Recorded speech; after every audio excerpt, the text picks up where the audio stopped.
반갑습니다. 아미타불.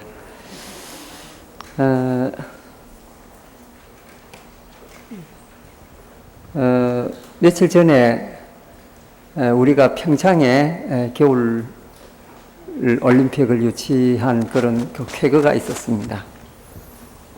온 국민과 더불어서 축하할 그런 일이죠. 근데 이제 우리하고 같이 유치전을 펼쳤던 그 프랑스에서는 자기네들이 전 것이 잘 됐다 이렇게 이야기했습니다. 왜냐하면요, 잔치 벌리는 것은 좋은 일인데 빚더미에 앉을까봐 걱정을 한 거죠.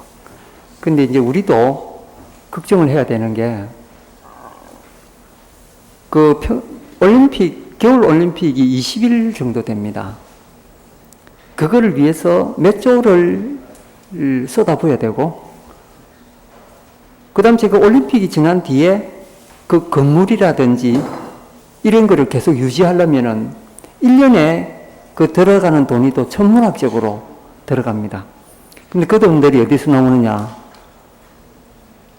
우리 중문위에서 나와야 돼요. 우리 세금으로. 그러니까 이게 해놨다고 기뻐할 것이 아니고 앞으로 여러분 돈들이 계속 거기에 들어간다. 이렇게. 그러니까 한번 잔치 잘하자고. 여러분뿐만 아니고 여러분 후손들한테도 계속 이렇게 돈이 나가야 되는 그런 거죠. 그래서 어찌 보면은 그 백년대계를 내려다볼 때 저는 그런 생각이 들었습니다.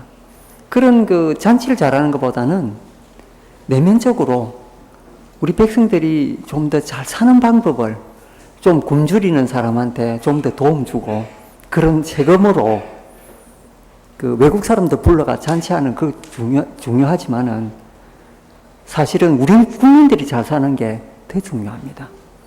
그래서 이런 것들도 사실은 그 어떤 시각으로 보느냐에 따라서 달라질 수가 있죠. 그래서 우리 불자들은 그 사물을 판단할 때 뭔가 이렇게 먼 미래까지 내려다보고 지혜롭게 하는 그게 이제 우리 불자다운 그런 행위가 아닐까 이런 생각이 드는데, 어쨌든 올림픽 치르는 거는 참 좋은 일입니다. 그러나 우리가 우리 생각처럼 우리가 부유한 나라가 아닙니다. 한 사람 앞에 5천만 원씩 지금 빚이 있거든요.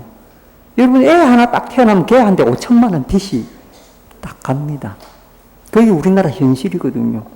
그리고 내년 예산 보니까 천문학적으로 또 늘었습니다. 그거 다 어디서 나오느냐? 우리 백성들 주머니에서 나와야 될 돈인데 등골이 휘입니다. 물가도 이렇게 비싼데 세금까지 엄청나게 이제 이렇게 받으셔야 되죠. 옛날에 그 조조 스님이라고 하는 스님 있었는데, 여러분 조조 스님 잘 아시죠?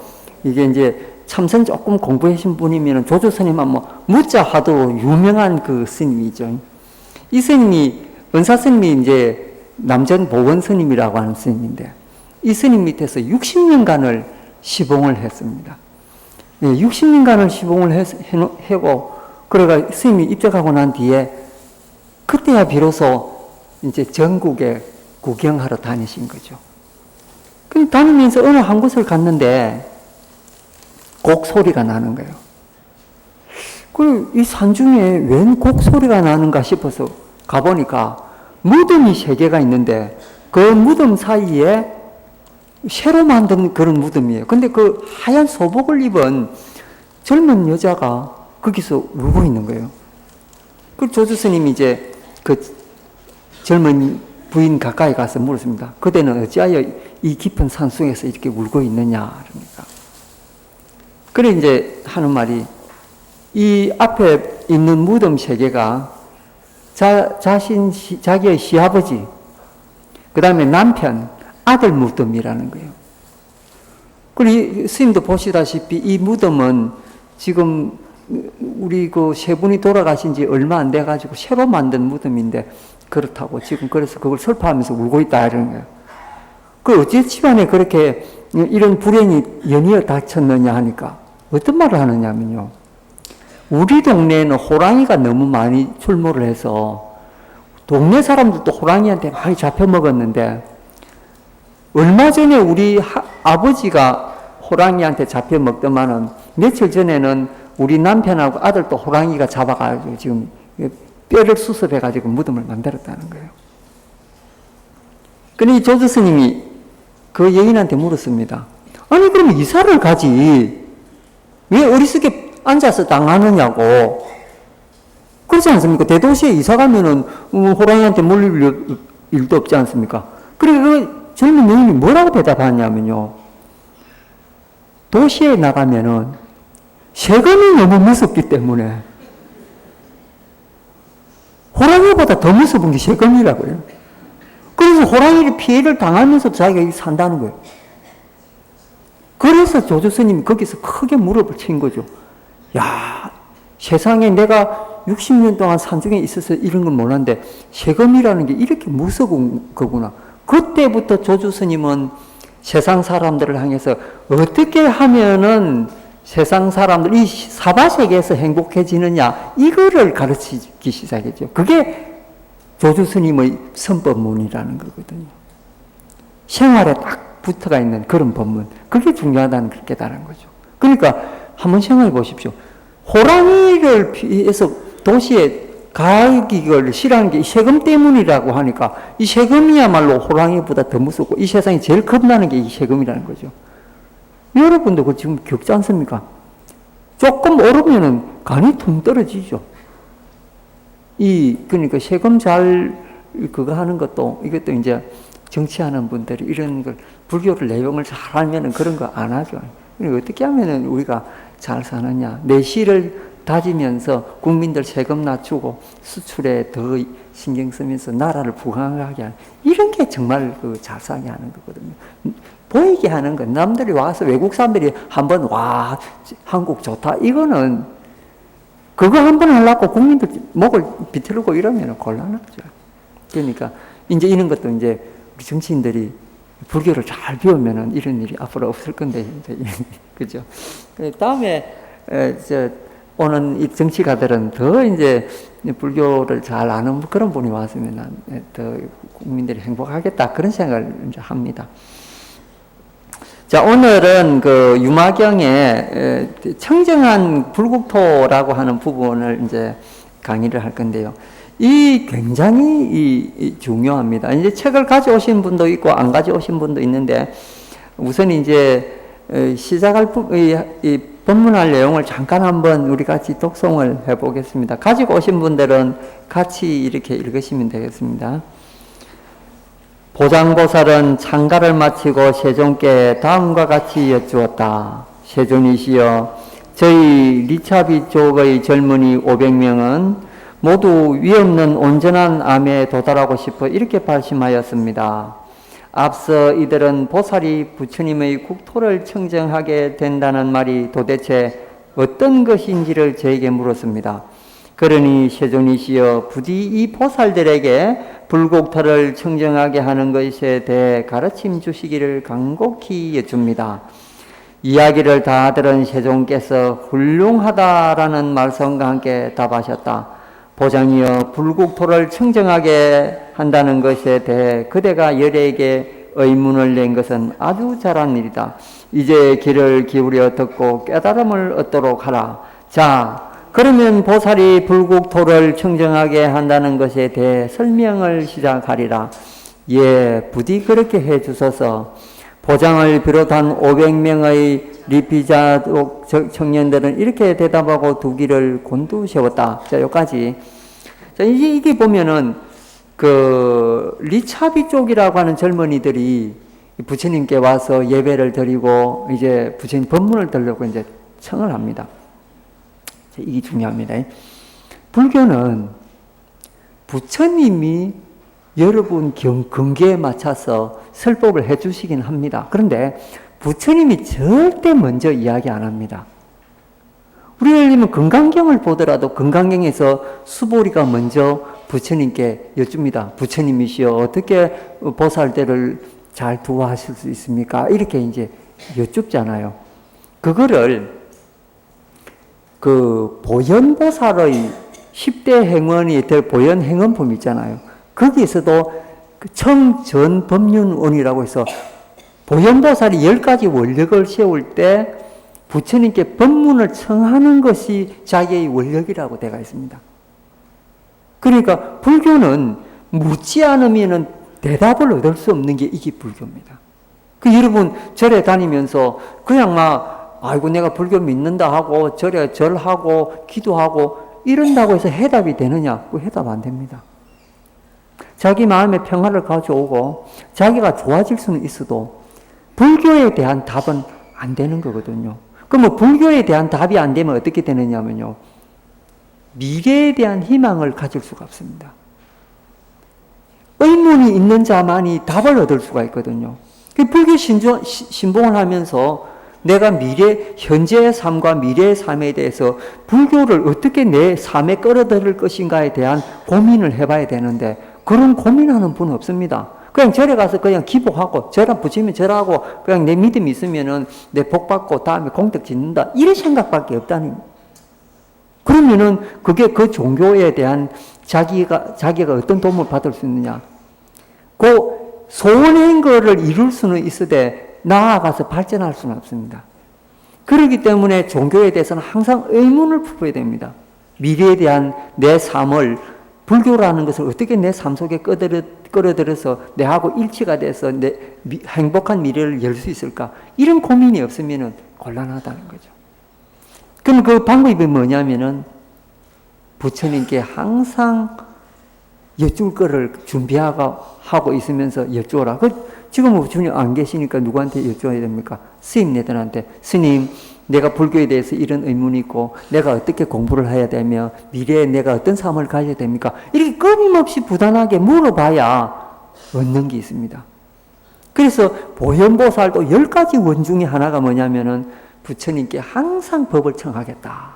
이런 원력을 세운 거예요. 근데 한번 생각해 보십시오. 우리 불교에서 가장 이치가 깊은 것이 화엄경이라고 보통 그러지 않습니까? 금강경, 화엄경 이렇게 하는데 그 화엄경의 꽃이 뭐냐면은 보현행언품이거든요. 근데 보현행언품을 읽어보면은 우리가 생각하는 것처럼 고도의 논리라든지 어려운 단어라든지 이런 게 없습니다. 뭐냐면은 10가지 행동하는 것이 그 안에 들어있거든요. 그러니까 화엄경을 배우기 전에 행동하는 것이 먼저 나와야 깊은 이치하고 행동하는 것하고 같이 갈 수 있다는 거죠. 그러니까 불교 믿는 사람은 불자다운 행동을 해야 그게 불교인이라는 거죠. 속으로만 내가 불교인이고 절에 다닌다. 근데 그러면서 불교인의 행위를 하지 않으면은 그게 불교인이냐? 그렇지 않습니다. 그래서 불교라는 종교의 행위를 할 수 있는 사람이라야 불자다는 거죠. 근데 그 불자의 행위의 지침이 어디에 나와 있습니까? 보현행언품에 나와 있죠. 10가지 원력이 우리가 할 수 있는 원력이거든요. 그러니까 굉장히 이 보현행언품의 10가지 원은 쉽게 되어 있습니다. 누구나가 마음만 내면은 실천할 수 있는 게 이게 보현행언품이죠. 그게 불교를 신봉하는 방법이 그 안에 들어 있습니다. 그러니까 여기서 처음 이제 그 리차비 쪽 젊은이 중에 이 보장보살이라고 하는 젊은 청년이 부처님한테 먼저 여쭙는 거죠. 이 불국토를 어떻게 청정하게 하느냐. 그럼 이제 부처님께서 불국토 청정하게 하는 방법입니다. 자, 이 불국토 하는 거 재밌습니다. 우리 신라 때 그 화랑이 있었지 않습니까? 화랑들이 이제 모여서 화랑들은 12살, 3살, 요 때부터 19살까지 젊은 사람들만 모여가지고 우리 군대처럼 전국 다니면서 경치 좋은 데서 수련대회도 하고 큰 스님들 만나서 법문도 듣고 또 여러 가지 공부도 하고 이런 게 이제 그 화랑들이었거든요. 그리고 활도 쏘고 창도 연마하고 이런 무술도 연마하면서요. 원효 스님도 화랑이었지 않습니까? 그러니까 요즘 말로 아주 인테리한 사람들만 모여서 그 이제 화랑을 만들죠. 근데 화랑의 그 다른 말이 뭐냐면은 그 미륵낭도였거든요. 일종의 용화낭도라고 이제 그 삼국유사에는 나와 있습니다. 용화가 뭡니까? 용화는 미륵 부처님을 용화라 그러거든요. 왜냐하면은 56억 7천만 년 뒤에 이 사바세계 오셔가지고 용화수 나무 아래에서 돌을 깨다가 깨달아가지고 중생들을 제도한다고 해서 미륵 부처님을 갖다가 용화라고 이제 그렇게 부르거든. 그 용화 이제 낭도라고, 낭도는 뭡니까? 아주 꽃다운 사람을 낭도라 그러죠. 도자는 이제 물이 도자서가 그런 물이라는 거죠. 그래서 그 화랑대를 갖다가 용화낭도라고. 그럼 이제 그분들은 뭘 공부하냐면 누구를 모시느냐면 미륵존불, 미륵 부처님을 갖다가 자기 본존불로 모셔가지고 뭐 일만 있으면 미륵존불 하고 그랬거든요. 그 우리도 왜 지금도 시골에 가보면은 그냥 장성처럼 돌부처가 이렇게 써가 있는 게 있죠. 미륵불이라고 써가 있잖아요. 우리 시골에 뭐 곳곳마다 옛날에 있었습니다. 그게 무슨 뜻이냐면은 그 신라 당시에는 이 신라 전국토를 그 불국토로 만들고 싶은 그런 욕망이 있었죠. 그렇기 때문에 전국 방방곡곡에 다 그 미륵 부처님을 모셔놓고 그랬던 거예요. 우리 이 세상 자체를 우리가 죽어서 뭐 극락가고 그 우리가 죽고 난 뒤에 56억 7천만 년 뒤에 부처님 오셔가지고 미륵 세계를 세우고 우리는 그까지 못 기다린다는 거예요. 우리가 살아있을 때 우리 세계를 갖다가 부처님이 사는 세상으로 만들자, 불국토로 만들자 이런 결심을 해가지고 그 용화낭도들이 이제 불교를 그렇게 이제 신봉하면서 공부를 수행을 했던 거죠. 그래서 결국 그 용화낭도들 때문에 삼국이 통일이 되고 신라가 이제 통일신라가 돼가지고 불국토로 다스려졌던 거거든요. 그래서 신라 천년 가운데에서 실제로 우리가 그 출토된 유물들 보면은 정말로 아름답게 살았다는 그게 있죠. 그리고 삼국유사 읽어보면은 신라 사람들이 그렇게 아름답고 멋지게 살았던 그 내용이 이제 나오죠. 그래서 그 시간만큼은 불국토를 이루었다. 이거죠. 이제 그 사람이 원력이 있으면은 그런 게 이제 가능하다는 거죠. 자, 이제 그러니까 그 불국토가 어떻게 해서 청정해지느냐. 이제 이게 이제 부처님한테 이제 여쭈니까 부처님이 뭐라고 대답하시냐. 이렇게 대답을 합니다. 이제 제 본문을 좀 읽겠습니다. 세존의 설법은 다음과 같았다. 이제 잘 들어보십시오. 어떻게 해서 우리가 이 세상을 불국토로 만드느냐. 부처님 답이 이렇습니다. 선남자들이여 중생이라는 국토야말로 보살의 불국토이니 보살은 중생의 이익이 정대되는 정도를 가리켜 불국토라고 생각하기 때문이다. 이거 부처님 생각은요. 불국토라는 게 저 하늘에 있고 몇백의 국토를 지난 뒤에 거기에 뭐가 있다. 이렇게 생각하고 누가 국토라고 생각하냐면 여러분들이 불국토라고 생각을 한 거예요. 이건 놀라운 일입니다. 어떻게 부처님께서는 중생들을 불국토라고 하니? 불국토는 부처가 사는 세계를 불국토라고 하지 않습니까? 근데 중생이 사는 세계를 불국토라고 해요. 이건 놀라운 선언입니다. 그건 무슨 말입니까? 여러분 자신이 불국토를 만들 수 있다라는 그런 부처님의 선언이죠. 그러니까 불교에서 말하는 대로 중생이 곧 부처라는 말이 이게 거짓말이 아닌 거예요. 여러분들이 오타각시에 보고 살고 있지만 이 세상을 화랑들이 믿었듯이 불국토로 바꿀 수 있다. 이게 지금 부처님께서 말씀하시고 계시는 거거든요. 자, 좀 더 보죠. 불국토라는 것은 중생이 바루어져가는 정도에 따라서 정해진다. 이거잖아요. 그 중생들이 이 국토를 제대로 운영만 하면은 이런 나쁜 국토도 좋은 국토 될 수 있다. 여러분 저쪽에 뉴욕이 지금부터 한 100년 전에 뉴욕이요. 뉴욕은 그 도시 전체가 안반 위에 지어진 도시입니다. 캐나다로부터 돈 얼마 안 주고 미국 정부가 산 거예요. 그 돌덩거리 그 땅을. 샀는데 어느 날 같이 저렇게 엄청난 도시로 발전할 줄 아무도 몰랐던 거죠. 근데 그게 이제 우리가 잘 아는 엠파이어 스테이트 빌딩 같이 그렇게 100몇 층 되는, 108층 되는 그런 엄청난 건물도 있고 지금 그 건물은 아주 낮은 건물이죠. 엄청나게 높은 건물도 많이 있었습니다. 그래서 뉴욕시티가 그 인구가 가장 많은 도시로 발전하죠. 그런데 보기에는 그럴듯하지만 그 이면에 뭐가 있었느냐면요. 빈민과 기아, 그리고 질병, 이런 것들이 그 화려한 빌딩 숲 아래에서는 그런 게 있었다는 거죠. 우리가 항상 산이 높으면은 계곡이 깊듯이 그런 그 음지가 이렇게 큰 게, 이게 양지가 크면 음지도 크고 그렇지 않습니까? 그런 게 미국에서도 있었죠. 그러니까 이제 어느 사진가 하나가 그거를 다니면서 사진을 찍어가지고 고발을 한 거예요. 전 세계에 거기 빛이 지니까 세계 사람들이 깜짝 놀란 거예요. 그렇게 가난하고 기아에 허덕이고 질병에 허덕인 사람이 있었냐. 근데 그 질병이 온 이유가 뭐냐면은 오물들 때문이었다는 거죠. 화장실이 없어가지고 그냥 그 밖에서 볼일을 봤다는 거예요.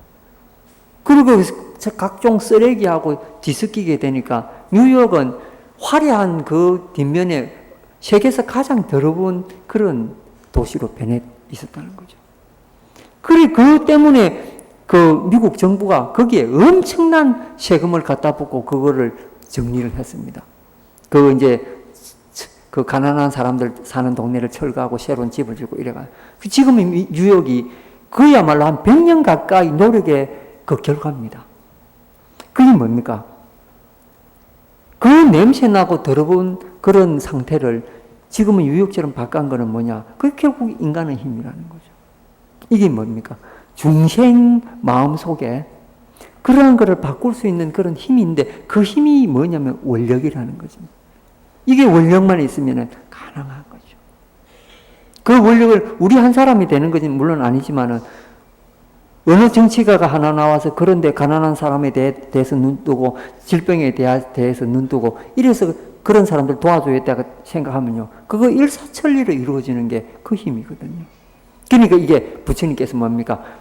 불국토는 어디 있느냐? 중생한테 있다. 그리고 중생이 바르워지는 데 따라서 그 정도에 따라서 불국토가 이루어진다. 수준이 높은 만큼 그만큼 불국토가 된다 이런 거죠. 그러니까 이게 부처님 말씀하신 이 내용이라는 게 굉장한 내용이죠. 자, 뒤에 또 뭐라고 말씀하시는가 한번 보겠습니다. 불국토에 간다는 것은 어떠한 것이냐 하면은 중생이 과연 부처님의 암에 도달할 수 있을까 하는 문제의식의 깊이에 따라서 불국토에 가고 못 가고가 정해진다. 불국토에 간다는 것은 어떤 것이냐면 사람들이 과연 성자들과 동등한 근기를 가지고 있을까라는 문제의식의 깊이에 따라서 불국토에 가고 못 가지고가 정해진다. 이 뭡니까?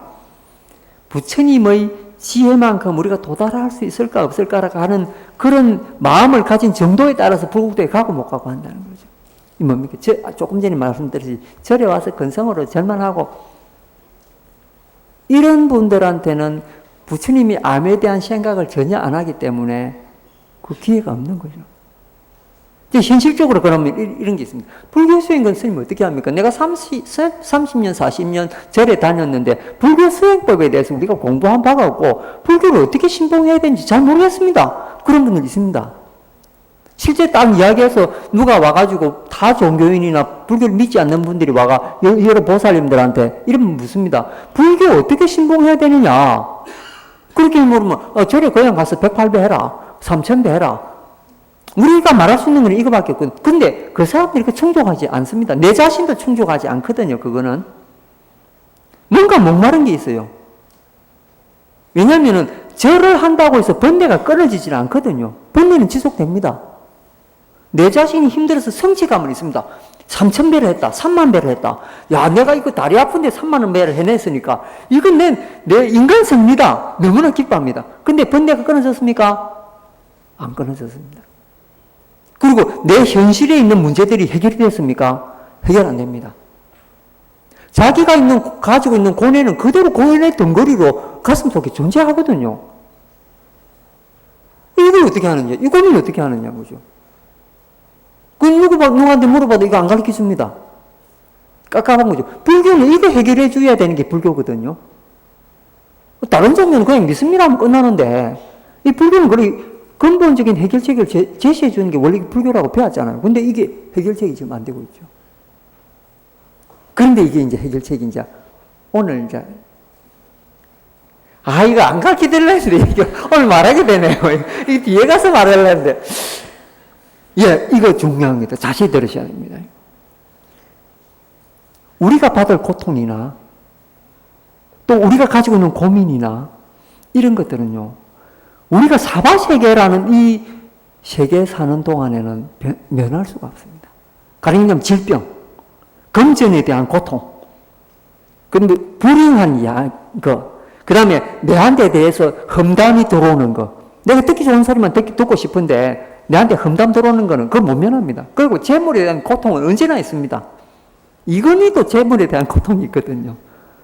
내 목표가 요번에 7억이, 몇 조인데, 1조만 모지라도, 막 가슴 아픕니다. 와, 돈이 안 들어왔나, 이러면서. 그렇게 많은 사람도, 서민들은 몇백만 원의 고통이 되면은, 그 사람들은 1조, 2조의 고통 받거든요. 근데 1조, 2조 고통이 더 큽니다, 사실은. 그러니까 부자도 고통 속에 헤매는 거죠. 그, 재물은 그렇습니다. 그 다음에 행복과 불행 있잖아요. 행복과 불행은 인간이 다 추구하는데, 다 공동으로 추구하는 것인데, 이거 행복만 가지고 있는 사람이 있느냐? 없습니다. 세계 모든 사람이 다 불행합니다. 누구한테 물어보십시오. 나는 행복만 가득한 사람이다. 그렇게 말하는 사람 아무도 없습니다. 근데 부처님께서 당연 그 고통 제가 말씀드려 볼까요? 부처님께서 평생 행복하신 것 같죠? 아닙니다. 부처님은 그 행복을, 그러니까 그 불행을, 그 불행이라고 여기지 않는 마음을 가지셨을 뿐이지, 부처님 개인적으로 불행한 일이 있었습니다. 예를 들어 볼까요? 당신의 국토가 망해버렸잖아요. 이웃나라와 사람들이 쳐들어와가지고. 자기 나라 백성이 남의 나라에 의해서 국토가 망하고 그 백성들이 죽어가는 모습을 볼 때, 부처님 마음은 천갈래 만갈래 찢어졌을 겁니다. 불행한 일이거든요. 둘째 뭐냐면은 이산가족 됐잖아요. 부처님 아버지하고도 같이 못 살고 아들도 스님 만들어가지고 마누라까지 스님 만들어가지고 이 같은 성단에 살았지만은 그 부부의 애틋한 정이라든지 자식과 아버지의 애틋한 정이 못 나눴습니다. 그것도 불행한 일입니다. 우리 사회적인 눈으로 보면은. 그렇지 않습니까? 부부가 자나봐 오붓하게 사는 가정을 이루고 그거 행복한 일인데 그거 불행한 일. 또 하나 불행한 일이 뭐냐면요. 제자들이 몇천 명이 됐는데도 그 중에 부처님을 배신하는 사람이 있었습니다. 그거 불행한 일이거든요. 아들이 아버지, 엄마 배신하는 거하고 똑같은 거잖아요. 그러니까 이게 불행한 일이에요. 또 하나 불행한 일이 뭐냐면요. 부처님이 최고 사랑하는 제자가 2명이 있었습니다. 목걸련하고 사리불이라는 스님인데 부처님 돌아가시기 전에 그 사람들 먼저 죽었거든요. 자식을 먼저 보낸 어버이하고 똑같은 심정이에요. 가슴이 찢어지는 일이죠.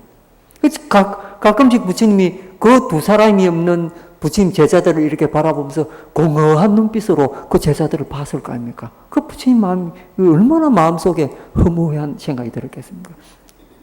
불행한 일이죠. 또 하나 불행한 일 말해볼까요?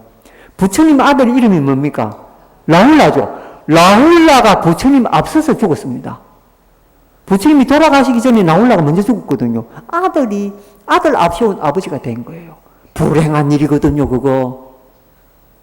그러니까 부처님 결코 우리가 인간적인 삶에서 바라볼 때 부처님 행복했던 분이 아닙니다. 부처님 일생이 괴롭고 고통 속에 보냈던 분이거든요. 6년 고행한다고 깨 한 주먹씩 자시면서 고행했죠.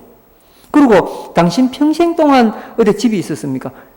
평생을 갖다 길거리에서 다니시면서 포교하셨죠. 그 다음 음식물도 집집마다 탁발해가지고 얻어 자셨지 않습니까? 이게 행복한 삶이 아닙니다. 그런데 부처님이 자신의 삶이 행복하다고 한 이유가 뭐냐? 그 불행을 맞서서 생각이 달랐다는 거죠. 우리는 불행하다고 생각했던 것을 부처님은 불행하다고 생각 안 했던 거죠. 바로 여기에 그 핵심의 해답이 있습니다. 어차피 우리한테는 그런 불행, 이런 게 다가와 있습니다. 그럼 여러분, 그 질병이라든지 이런 거 못 면합니다. 늙음이라든지. 아무리 건강했던 사람도 나이 들면 신경통, 관절염 오고 그렇습니다. 그 깜빡깜빡 잊어먹고, 그 치매 비슷한 거 있잖아요. 그래서 내가 늙었나 이러면서 그래. 그러면서 이제 뭐를 씹어먹고 삽니까? 과거 추억을 씹어먹고 살아요. 예.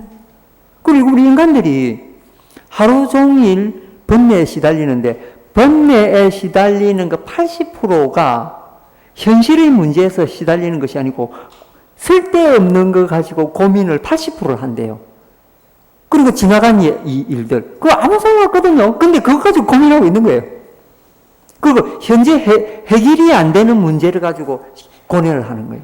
그거 암만 고뇌해도 그거는 해답이 안 되거든요. 근데 우리 인간은 어리석게 80%를 그거 가지고 고민을 하고 있습니다. 그 다음에 15%를 뭘로 고민하느냐? 미래에 대한 문제를 고민합니다. 미래에 대한 문제, 거기는 아들, 딸 문제도 포함 다 돼가 있습니다. 근데 그 미래 문제 고민한다고 해결되느냐? 고민 안 됩니다. 귀하집 매체 짓는 거거든요. 근데 눈 뜨고 보면 현실이라. 그런 집을 지을 수 있는 돈도 없고 내가 앞으로 미래에 대해서 어떻게 해볼 수 있는 그런 능력이 없는데도 생각은 늘 미래에 가가 있는 거죠. 연세 많은 분들은 무슨 생각합니까? 사후 생각합니다. 죽고 난 뒤에 어찌 될지 아무도 모르는데 사후 세계 걱정하고 있거든요. 그게 뭐냐? 5%만이 현재에 대한 걱정을 하거든요. 이 5%에 대한 현실에 대한 걱정은 이건 진짜입니다. 이거는 우리가 지금 현재 살아가야 되는 문제이기 때문에 이건 고뇌해야 되거든요. 근데 우리가 전체 가지고 있는 것 중에서 5%밖에 안 된다는 건 놀라운 일이죠. 그게 뭡니까? 과거는 지나가는 거니까 고뇌해보고 걱정해봐도 필요 없는 거고 미래는 오지 않는 거니까 이거 우리가 걱정해도 소용없는 겁니다. 그 뭐냐면 현재에 대한 문제 깊이 인식을 해야 된다. 이게 이제 불교적인 해답이거든. 그럼 뭡니까? 불행도 어차피 우리 옆에 오는 거고 생로병사도 어차피 오는 거고 그 다음에 재물에 대한 고통도 어차피 있는 거고 그러면은 그거에 대한 생각을 어떻게 바꾸느냐? 이것이 이제 여기 쓰는 관점 아니겠습니까? 그럼 이제 생각을 바꾸는 방법을 우리 이제 그 수행자뿐만 아니라 우리 불자들은 다 이제 배워야 되는 거죠. 그렇기 때문에 우리가 뭡니까? 명상을 하라는 거죠. 그러면 불행을 행복으로 바꾸는 명상이 어떻게 하면 되느냐?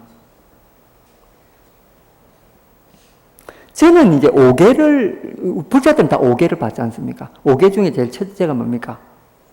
불살생이죠. 불살생. 불살생을 우리가 이제 여러분한테 살생하지 않겠습니까? 이렇게 물으면은 개 받을 때 여러분 뭐라고 대답합니까? 예, 이렇게 대답하죠. 그런데 문 밖에 딱 나가는 순간 모기가 엥 하면 딱 때리면서 불살생이 다 깨지는 거죠. 근데 개를 주는 스님도 불살생 못 지키는 줄 압니다. 그런데 그러면서 불살생 하겠느냐, 살생하지 않겠느냐라고 이야기를 딱 묻는 순간 불자들은 예 하면서 그거 서로가 거짓말을 하고 있는 거거든요. 왜? 스님도 그거 여러분들 못 지킬 줄 압니다. 그러면서 여러분한테 그 대답을 강요합니다. 예라고 대답하라고. 그거 부처님 기만하라고 시키는 거거든요. 그렇지 않습니까? 딱 깨놓고 이야기했어요. 그죠? 여러분들도 예 하긴 하지만 속으로 좀 찜찜하잖아요. 못 지킬 줄 알면서도 예 하는 거.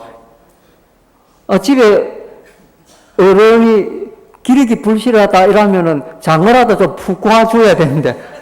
그잖아요. 그거 설생하는 거죠. 미꾸라지라도 좀 사가봐가 해주면, 생명 이렇게 수십 마리 죽이는 거거든.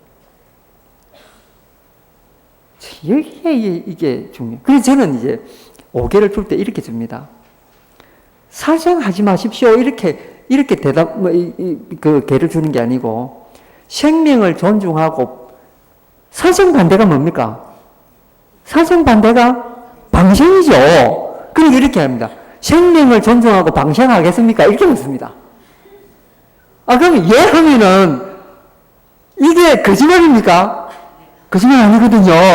생명 존중할 수 있고, 이제, 어른한테 이게 푹 구워줄 때는 아미타불 하고, 내가 살생 안 하겠다 소리 안 하는 거니까.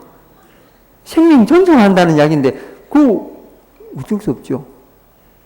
그럼 예를 들면 이런 게 있지 않습니까? 우리가 어떤 사고를 가지냐에 따라서 이제 변했는데, 예를 들면 이런 경우가 있습니다. 어떤 불자가 산을 가는데, 불상이 요만한 불상이, 돌로 된 불상이 어디 바위에 붙어 있어요. 근데 그날따라 비가 많이 왔어요. 그리고 불상이 비를 젓는 걸 보고 이 불자가 너무 마음이 아파가지고 부처님을 덮어드리고 싶은데 뭐 덮어드릴 게 없는가 싶어서 이렇게 보니까 옷은 단벌이고 덮어드릴 게 없는 거예요. 자기 신발을 벗어가지고 부처님 머리 위에 얹어놓은 거예요. 비 맞지 말라고. 그러면 이제 갔는 거예요. 그 뒤에 어떤 사람이 오다가 또 보니까 부처님이 있는데 누가 신발을 얹어놓은 거예요. 그러니까 막 그 불자가 그 신발 얹어놓은 그 누군지는 모르겠지만 욕을 할 거 아닙니까? 아니 이렇게 거룩한 부처님 머리에 자기가 신던 더러운 신발을 얹은 이 세상에 이런 불경한 얘가 어디 있느냐 하면서 그 신발을 벗겨놓고 자기가 가지고 있는 수건을 딱 덮어놓은 거예요. 그런데 한번 생각해 보십시오. 그 두 사람의 공덕이 똑같습니다. 그 한 사람은 부처님 비 맞는다고 자기가 신고 가야 될 그 신발을 갖다가 얹는 그 행위는 거룩한 행위거든요. 근데 자기가 살펴보니까 신발 외에는 그분을 덮어줄 그게 물건이 없었던 거죠. 그 자기가 할 수 있는 최선의 선을 행한 거예요. 근데 뒤에 온 불자는 그걸 모르니까 괘씸하다면서 화를 내면서 자기가 이제 가지고 있는 수건을 덮은 이거 두 분이 하는 행위는 한 사람은 깨끗한 거 하고 한 사람은 좀 입에 올리기가 거북한 걸 했겠지만 그 두 분의 공덕은 똑같습니다. 그게 우리 불교 믿는 사람들이 그 기점에 서서 어떻게 해야 되는가, 어떤 것이 큰 공덕인가를 생각해야 되는 거죠. 그게 우리가 대성불교 아닙니까? 대성불교는 큰 거 희생, 작은 걸 희생해서 큰 거 살리는 거거든요. 그러니 불살생이긴 한데 뭐냐면은 가려서 살생하라고 원광법사가 만드는 게 세속 5개가 그런 거거든요. 그러니까는 이 뭡니까?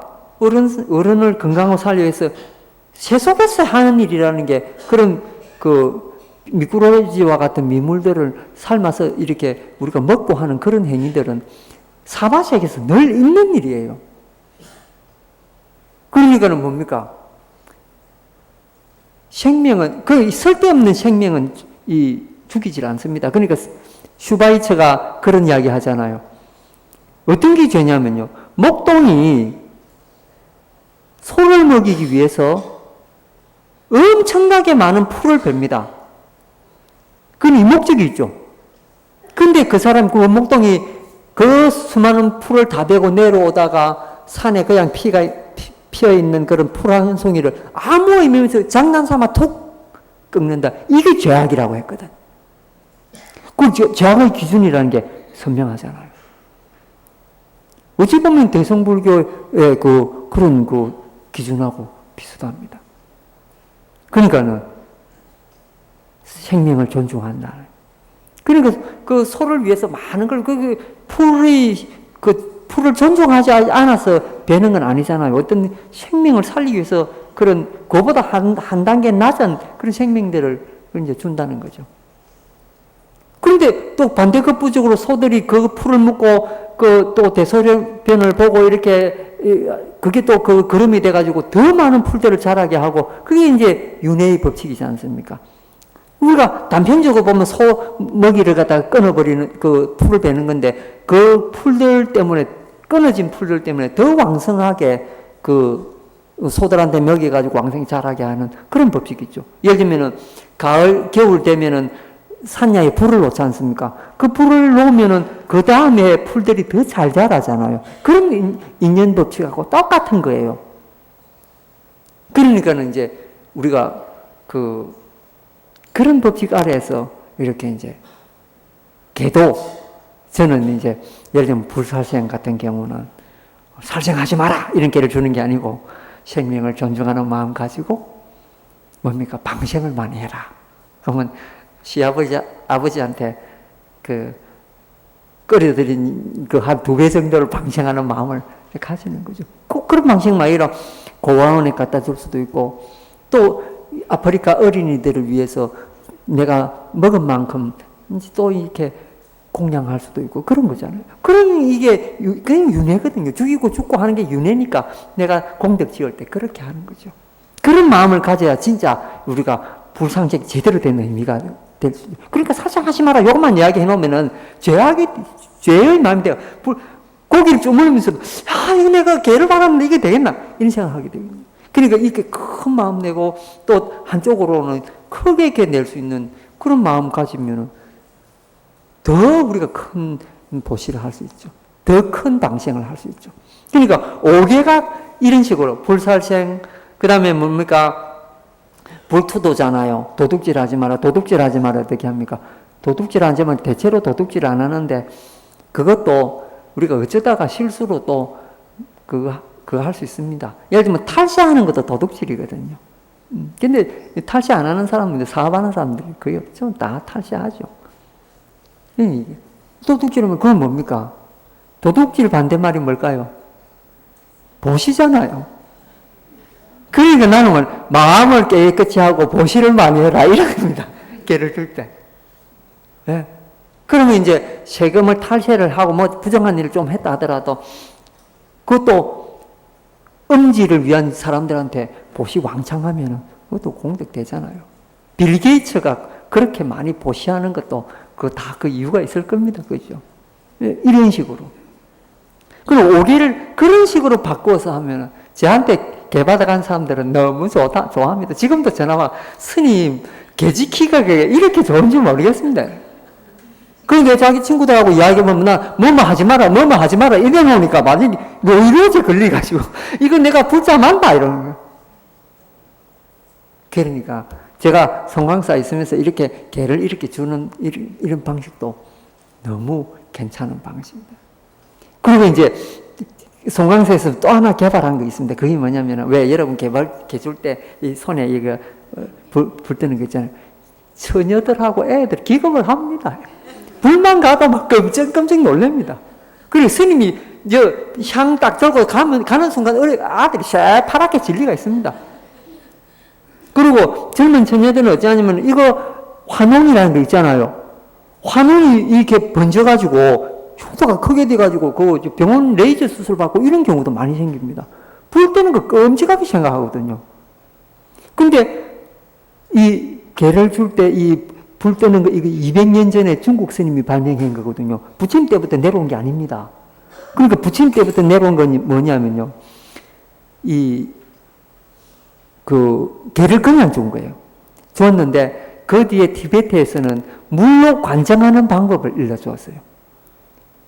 그러니까 이 정수리 위에 물을 이렇게 찍어주는 건데 여름에 수계 받는 분이 새벽에 이제 그 관정하잖아요. 얼음물 딱 준비해놨다가 손가락으로 찍어가지고 머리 정수리에 찍어주면은 갑자기 열이 후끈후끈 나가 있는데 머리에 시원한 게 오니까 막 기뻐가지고 어린이도 좋아하고 처녀도 좋아하고 할머니까지 좋아하는 게 이 관정법이에요. 그리고 송광사에서 제가 제일 처음에 이걸 하니까 어른 스님들 벌쩍 뛴 거예요. 아니 지금까지 연비해왔는 역사와 전통이 있는데 스님 그렇게 하면 스님 그럼 제 목 내놓겠습니다. 이런 장 안 하면 될 거 아닙니까? 우리 방장스님 스님 그거 괜찮은 법 한번 해봐라. 그래 그거 했는데 대성공을 거두었습니다. 그래서 중생에 맞는 우리가 현실적으로 맞는 방법이 뭐고 이게 사실은 1500년이나 된 전통의 관정법이거든요. 근데 이 불 뜨는 거는 200년밖에 안 됐으니까 역사적으로 더 오래된 거니까 사람들이 너무 좋아해요.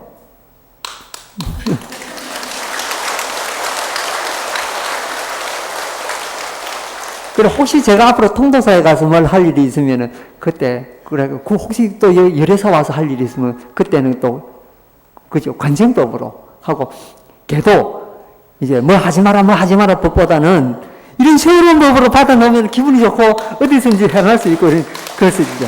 그런 법으로 하겠습니다. 네. 자, 이제 그러면은, 다음에 밑에 조금 더 하겠습니다.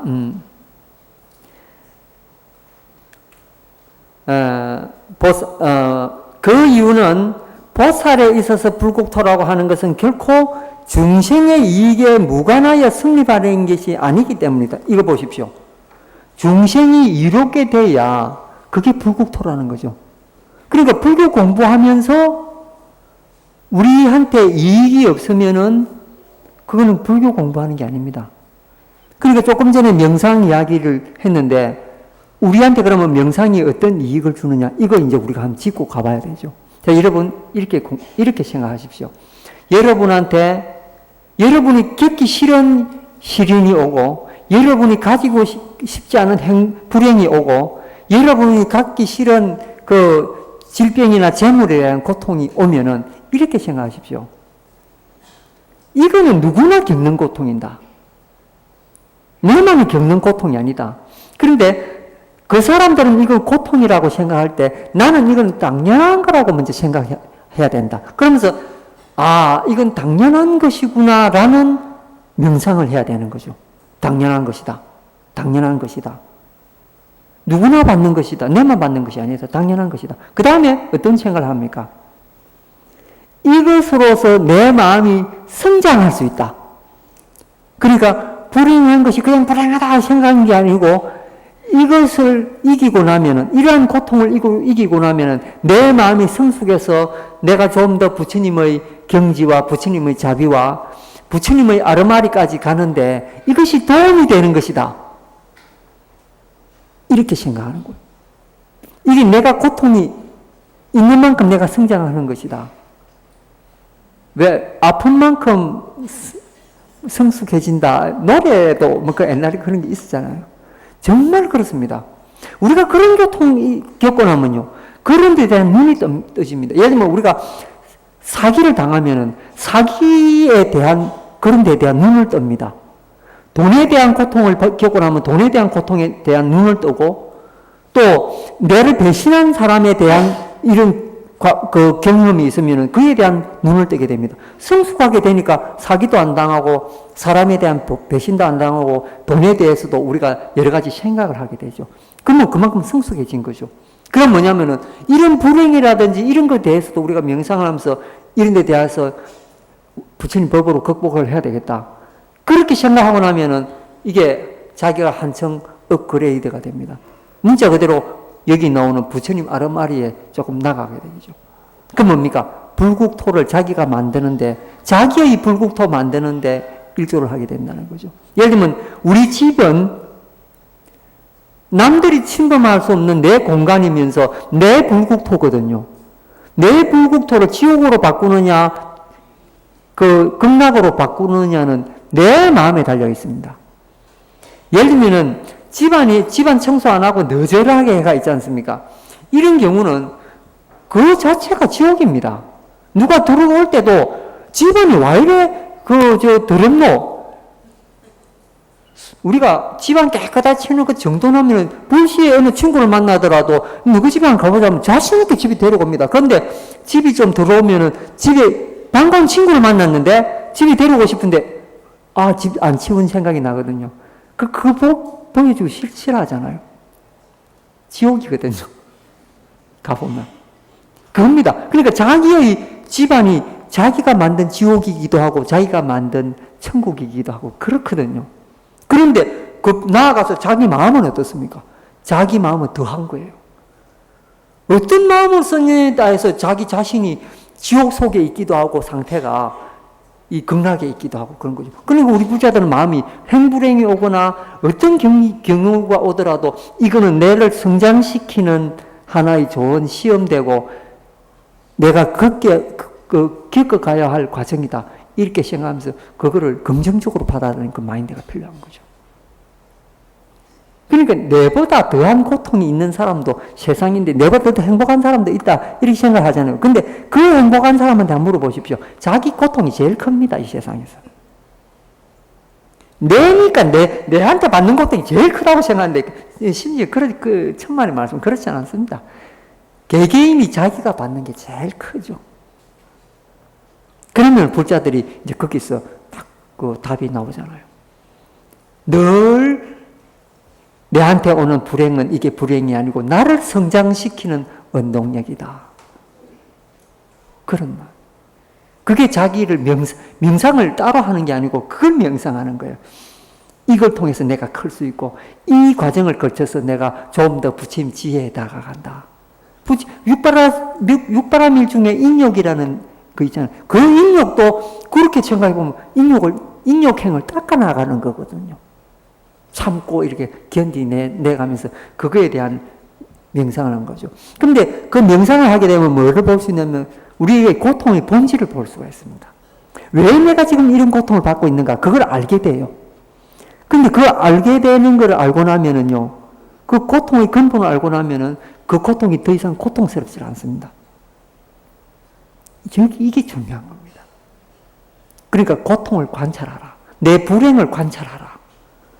난 왜 이렇게 안 좋은 일만 생기고, 나는 왜 이렇게 돈에 쪼달리며, 난 왜 이렇게 질병에 시달리는가? 그거를 근본적으로 가만히 생각해봐요. 그러면은 뭡니까? 내가 고통받는 것은 내 몸이 오온으로 이루어져 있고, 그 지수화풍 4대로 이루어져 있고, 이게 아플 수밖에 없는 이런 존재라는 거죠.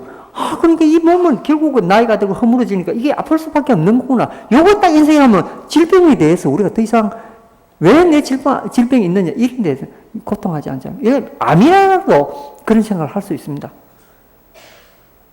암이라고 하는 거는 죽어야 될 세포가 안 죽고 살아있어가지고 이게 암이거든요.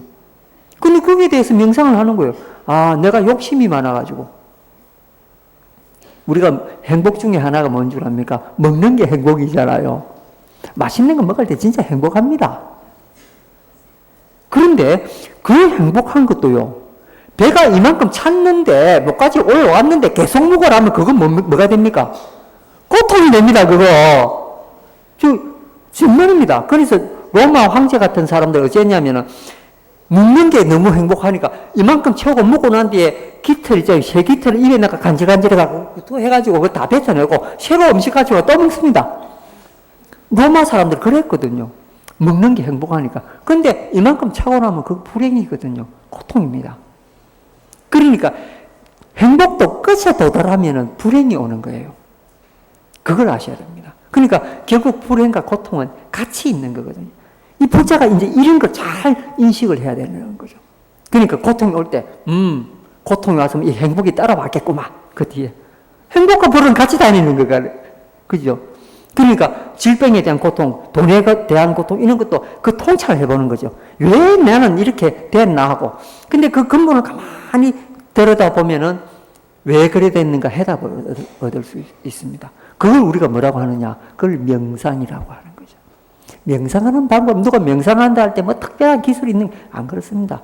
그 부분을 인식을 하면서 그걸 가만히 생각해 보는 거죠. 그게 명상이거든요. 그러고 난데 내 자신이 해결할 수 없는 게 있습니다. 그죠? 그때는 어떻게 해야 됩니까? 아미타불 부처님한테 바쳐버리는 거예요. 여기 뒤에 음식들 바쳐놨죠? 이게 바치는 것처럼 내가 해결할 수 없는 거는 부처님 이건 언젠가는 부처님 은행에 맡겨 놓을 테니까 부처님 알아서 해결하십시오. 부처님한테 그냥 바쳐버려요. 가지고 있을 필요 없어요. 고통도 바치고 불행도 바치고 다 바쳐버리면 뭡니까? 남는 거는 자기 행복밖에 안 남아요. 예. 부처님 그래서 존재하는 겁니다. 우리 불행, 고통 부처님 다 가져가라고 오늘부터 이제 버려버리십시오. 자, 이래서 오늘 이제 우리가 명상하는 방법, 행복하게 되는 방법, 이 구체적으로 좀 배웠습니다. 예. 자기 불행으로 더 이상 인식하지 않는 거, 이게 더 중요하다. 이거죠. 자, 오늘 이렇게 의미 있는 날이잖아요. 백중기도 이런 날 조산 천도의 마음을, 이거 아름다운 마음이거든요. 그런 마음 그대로 우리 자신이 더 행복해질 수 있는 그런 방법들 오늘 함께 공부하셨습니다. 예, 대단히 감사합니다.